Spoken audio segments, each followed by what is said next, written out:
अस्सलाम वालेकुम नाज़रीन, मैं मोहम्मद असलम हुसैन सियासत के इस आलमी खबरनामे में आप सबका इस्तकबाल करता हूँ। पेश है दुनिया भर से आज की कुछ अहम खबर। तूफानी मौसम ने आज जुम्मे को फ्रांस और बरतानिया को बुरी तरह झंझोड़ कर रख दिया है। तूफान गोरिटी शुमाली यूरोप से तेजी से गुजरा, जिससे हजारों घरों को बिजली मुनक़ता हो गई। बरतानिया से जर्मनी तक मौसमी पेशगोओं ने अवाम से अपने अपने घरों में रहने की हिदायत करते हुए मौसम के हवाले से खबरदार किया। इसमें जनूब मगरबी बरतानिया के सिकेली और कारनवाल में सुर्ख रंग की आंधी का इंतबा भी शामिल है। फ्रांस में शुमाली नारमंडी खित्ते में तकरीबन 3,80,000 घरों की बिजली मुनक़ता हो गई, जबकि BBC का कहना है कि बरतानिया में तकरीबन 65,000 घरों को बिजली मुहैया नहीं की जा सकी। हुकाम ने बताया कि रात के वक्त फ्रांस के शुमाल मगरबी मैंचे इलाके में 213 था 216 किलोमीटर फी घंटे तक के तेज हवा रिकॉर्ड की गई। आंधी से कई इलाकों में दरख्त जड़ों से उखड़ गए। गुज़िश्ता महीने 28 दिसंबर 2025 से ईरान में हुकूमत मुखालिफ मुजाहरों का सिलसिला जारी है। हर गुजरते दिन के साथ मुजाहरों का दायरा वसी होता जा रहा है। एहतजाजियों की तायद में शहर शहर और गांव गांव तिजारती मराकिज़ और दुकानें बंद कर रखे हैं। बढ़ते एहतजाज के सबब हुकूमत पर दबाव भी बढ़ रहा है। 27 सूबों में एहतजाज हो रहा है। मीडिया रिपोर्ट्स के मुताबिक एहतजाज के दौरानिया में ताहाल मुजाहिरीन और सिक्योरिटी एहलकारों के बीच तसादुम में अब तक 40 से ज्यादा अफराद की हलाकत की बात कही जा रही है। अब तक 2,270 अफराद को हिरासत में लिया गया। दूसरी तरफ ईरानी मीडिया रिपोर्ट्स के मुताबिक हुकूमत मुजाहिरीन की शिनाख्त के लिए ड्रोन का इस्तेमाल कर रही है। आलमी खबरसां इदारे AP के मुताबिक एहतजाज को फैलने से रोकने के लिए सिक्योरिटी के सख्त बंदोबस्त किए गए हैं। इसके साथ साथ इंटरनेट मवासलाती खिदमात भी मुअत्तल कर दिए गए हैं। ईरान में मुल्क भर में इंटरनेट सर्विस मुकम्मल तौर पर बंद कर दी गई। अमेरिका के मिनियोपोलिस में इमिग्रेशन हुकाम की फायरिंग के नतीजे में खातून की हलाकत पर हंगामा बरपा हो गया है। बड़े पैमाने पर मुजाहरों का सिलसिला जारी है। अमेरिकी सदर डोनाल्ड ट्रंप के मुल्क गैर इमिग्रेशन क्रैकडाउन मुहिम के दौरान पेश आए वाक़े के बाद शहर में कशीदगी बढ़ गई है। मुकामी मीडिया रिपोर्ट्स के मुताबिक खातून को बिल्कुल करीब से उस वक्त गोली मारी गई जब वो बज़ाहिर इन एजेंटों से गाड़ी दूर ले जाने की कोशिश कर रही थी, जिन्होंने इसकी कार को घेर रखा था। खातून की शिनाख्त रैनी निकोल गटकी की हैसियत से की गई।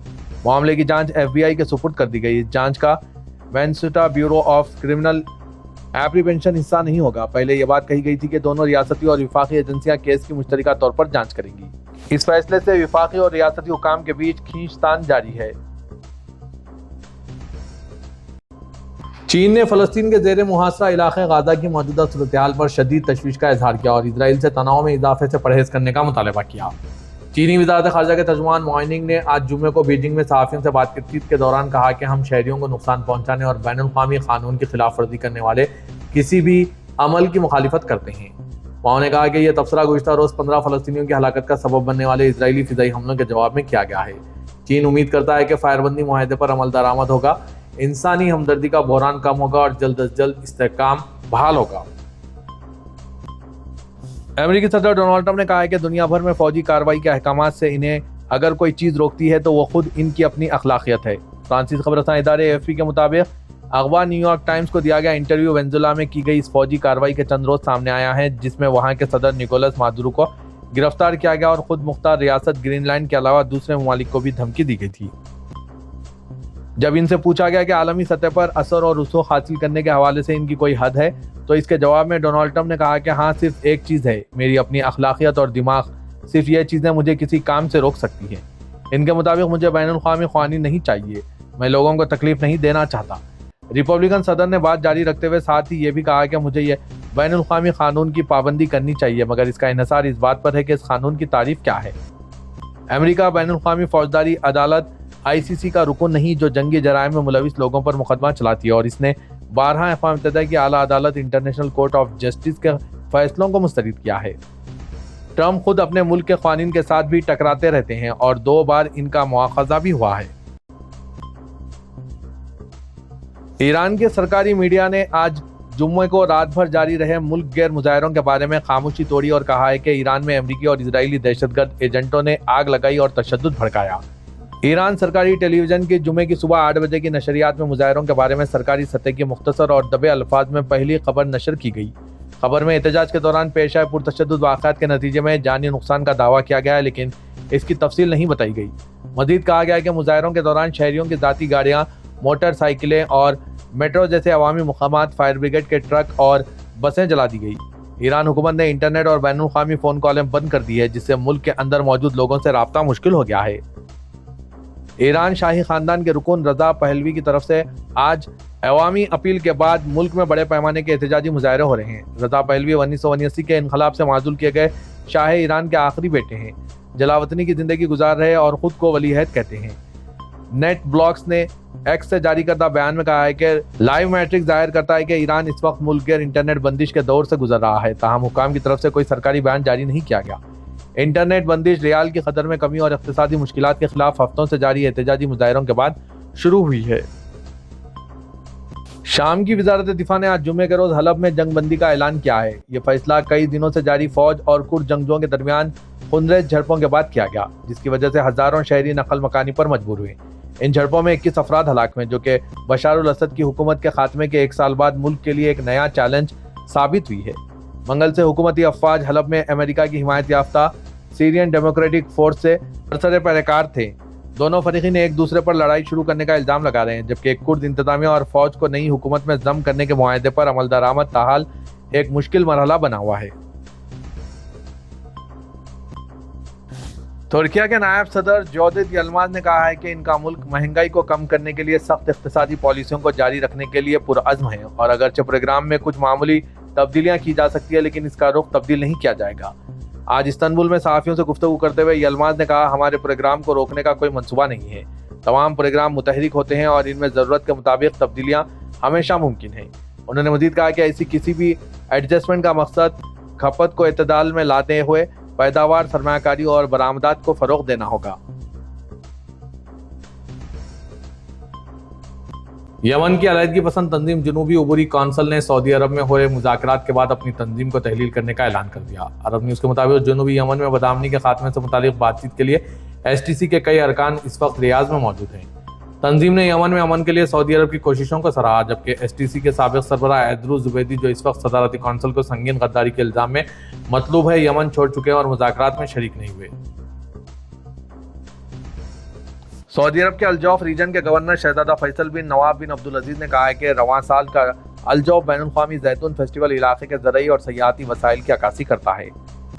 अलजौफ बैनुल-अक़वामी जैतून फेस्टिवल के इफ्तिताह के मौके पर गवर्नर शहजादा फैसल बिन नवाब बिन अब्दुल अजीज का कहना था कि यह फेस्टिवल तरक्की की हिमायत करता है, किसानों को बाइख्तियार बनाता है और अलजौफ की मसनूआत के लिए मुकामी इलाकाई और बैनुल-अक़वामी मार्केटों में वसी मौके फराहम करता है। फेस्टिवल का एहतमाम सकाका में अलजौफ म्यूनसिपलिटी की जानिब से किया गया है, जो 17 जनवरी तक जारी रहेगा, जिसमें 45 जैतून के बागात, 10 ज़रई कंपनियां और 7 मुमालिक हिस्सा ले रहे हैं। गवर्नर ने फेस्टिवल के पवेलियंस और अलजौफ की जैतून की मसनूआत का दौरा किया। एक सऊदी खातून टीचर जिन्होंने इंसानी हमदर्दी की मुनफरिद मिसाल कायम की है, अपने इलाके के स्कूल में ट्रांसफ़र के लिए बरसों इंतजार किया। जब मंजूरी हुई तो नाबीना तालिबा की खातिर जाने से इनकार कर दिया। अलजौफ रीजन के गवर्नर ने स्कूल टीचर से मुलाकात की और इंसानी हमदर्दी के इस इक़दाम पर शुक्रिया अदा किया और इन्हें एजाज़ से नवाजा। अल-शर्क़ के मुताबिक सऊदी खातून टीचर नजला मोहम्मद गुज़िश्ता 9 साल से अपने शहर से 150 किलोमीटर दूर एक सेकेंडरी स्कूल में हेड मिस्ट्रेस है। रोज़ाना 300 किलोमीटर का सफ़र तय करके ग़ुरूब आफ्ताब के वक्त घर वापस आती हैं। खातून टीचर ने वजारत तालीम से दरख्वास्त की थी कि इनका तबादला सुकाका शहर के स्कूल में कर दिया जाए, ताकि रोज़ाना 300 किलोमीटर का सफ़र करने से बचा जा सके। नजला मोहम्मद ने अपने शहर में मुंतकली के लिए 9 साल तक इंतजार किया, मगर जब इनके ट्रांसफ़र की मंजूरी आई तो एक नाबीना तालिबा की खातिर अपने शहर में पोस्टिंग से इनकार कर दिया। इनका कहना था कि वो कुछ अरसे से एक नाबीना तालिबा मिज़न शरारी को ब्रेल सिस्टम के जरिए इंग्लिश और अरबी की तालीम दे रही है। जब उन्होंने देखा कि स्कूल में ब्रेल सिस्टम के मुतबादिल कोई और टीचर नहीं और मैं चली गई तो बच्ची तालीम मुकम्मल नहीं कर सकेगी, ये सोचकर अपने ट्रांसफ़र की दरख्वास्त वापस लेने का फैसला किया ताकि बच्ची की तालीम मुतासिर ना हो। सऊदी टीचर ने मजीद बताया कि जब तालिबा स्कूल में दाखिल हुई तो उन्होंने ब्रेल सिस्टम की ट्रेनिंग हासिल की और फिर तालीम देना शुरू किया। तालिबा मुझसे मानूस भी हो गई थी। ट्रांसफ़र के अहकामात के बारे में इनका कहना था कि तालिबा के आने से कबल मैं अपने शहर मुंतकली के अहकामात की मुंतज़िर थी। जब अहकामात आए तो मुझे खुशी नहीं बल्कि ये फ़िक्र हो गई कि मासूम तालिबा का क्या होगा। जर्मन चांसलर फ्रीडरिक मेर्ज वज़ीर आज़म हिंदुस्तान नरेंद्र मोदी की दावत पर 12 जनवरी से भारत का 2 रोज़ा सरकारी दौरा करेंगे। शेड्यूल के मुताबिक चांसलर मेर्ज अहमदाबाद में वज़ीर आज़म हिंदुस्तान नरेंद्र मोदी के साथ बातचीत करेंगे और दोनों लीडरान साबरमती रिवर फ्रंट पर बैनुल-अक़वामी पतंग मेले में शिरकत करेंगे। हिंदुस्तान के वज़ीर आज़म के दफ्तर से जारी करदा बयान के मुताबिक इसके बाद गांधीनगर के महात्मा मंदिर में 2 तरफा मसरूफियात होंगी। ये चांसलर मेर्ज का भारत का पहला सरकारी दौरा होगा। پی ایم او نے اپنے بیان میں کہا دونوں رہنما بھارت جرمنی اسٹریٹجک پارٹنرشپ میں ہونے والی پیش رفت کا جائزہ لیں گے۔ فرانسیسی صدر ایمانوئل میکرون نے فروری میں منعقد ہونے والے اے آئی امپیکٹ سمٹ کے لیے بھارت کے دورے کی تصدیق کر دی ہے۔ انہوں نے یہ بات سفارتی عملے سے خطاب کرتے ہوئے کہی، جہاں انہوں نے 2025 میں فرانسیسی سفارتکاری کی کامیابیوں کا بھی ذکر کیا۔ میکرون نے کہا آئیے آخر میں اس پر نظر ڈالیں کہ ہم مل کر کیا حاصل کرنے میں کامیاب ہوتے ہیں۔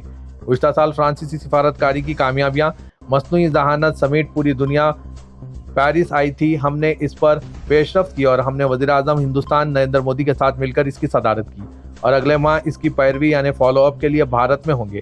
وزیر خارجہ ایس جے شنکر نے بھی اس سے قبل اپنے فرانسیسی ہم منصب جین نوئل بیروٹ سے ملاقات کے دوران ذکر کیا تھا کہ بھارت جلد ہی صدر میکرون کی آمد کی توقع کر رہا ہے۔ پاکستانی سیاست اور ٹی وی اسٹوڈیوز پر اس وقت ایک عجیب خاموشی چھا گئی جب وزیر دفاع پاکستان خواجہ آصف نے لائیو شو کے دوران ایک تبصرہ کیا پر اینکر کو وقفہ لینا پڑا۔ جیو ٹی وی پر انٹرویو کے دوران خواجہ آصف نے اسرائیلی وزیر اعظم بنیامین نتنیاہو کو انسانی تاریخ کا سب سے بڑا مجرم قرار دیا۔ خواجہ آصف نے یہاں تک امریکہ سے کہا کہ نتنیاہو کو اسی طرح سے اٹھا لینا چاہیے جس طرح اس نے وینزویلا کے صدر نکولس مادورو کو پکڑا۔ انہوں نے کہا کہ ہزاروں سالوں میں غزہ میں فلسطینیوں پر جتنے مظالم ڈھائے گئے تاریخ میں کسی نے نہیں کیے ہیں۔ گفتگو کے دوران ماحول اس وقت اور بھی گرم ہو گیا جب اینکر حامد میر نے ایک فرضی سوال کیا کہ اگر ترکی نتنیاہو کو اٹھا کر انقرہ لے آئے تو کیا ہوگا۔ خواجہ آصف نے بغیر کسی ہچکچاہٹ کے جواب دیا کہ میں دعا کرتا ہوں کہ ایسا ہو اور ترکی فلسطینیوں پر ڈھائے جانے والے مظالم کا بدلہ لے۔ اس تبصرے نے اچانک اسٹوڈیو میں ایک انتہائی چارج شدہ ماحول لا لیا، لیکن اصل بحران اس وقت پیدا ہوا جب آصف نے نام لیے بغیر نتنیاہو کی حمایت کرنے والوں کے خلاف کارروائی کا معاملہ بھی اٹھایا۔